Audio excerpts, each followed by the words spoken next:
So hi everyone, तुम्हा सर्वांचं स्वागत आहे कोड मराठीमध्ये. आणि आजच्या सेशनमध्ये आपण reducing cost of virtual machines या टॉपिकबद्दल पूर्ण डिटेलमध्ये चर्चा करूया.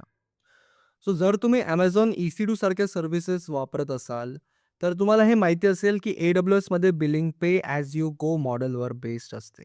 म्हणजे तुम्ही जेव्हा इन्स्टन्स रन करता, तेव्हाच तुम्हाला त्याचा चार्ज लागतो. जर तुम्ही फ्री टायरसाठी एलिजिबल असाल आणि T2 मायक्रो किंवा T3 मायक्रो इन्स्टन्स वापरत असाल, तर लिमिटेड युसेजसाठी तुम्हाला चार्जेस लागणार नाही. पण हा बेनिफिट फक्त सर्टन लिमिटपर्यंतच व्हॅलिड असतो. आणि हे लक्षात ठेवा की virtual machines especially EC2 instances continuous run झाले तर खूप एक्सपेन्सिव्ह होऊ शकतात.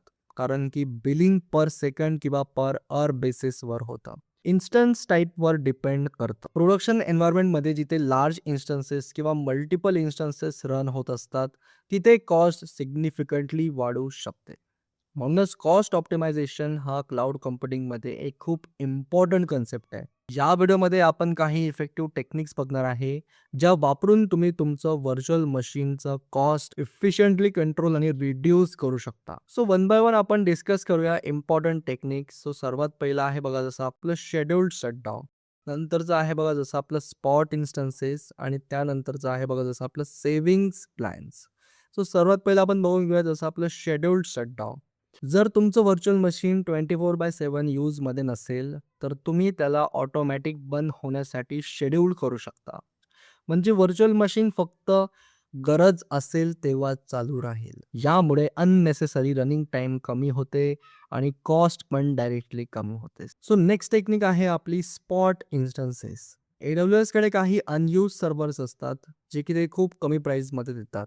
त्याला आपण म्हणतो बघा स्पॉट इन्स्टन्सेस. हे नॉर्मल इन्स्टन्सेस सारखेच असतात, पण हे खूप कमी प्राईसमध्ये खूप स्वस्त आपल्याला मिळतात.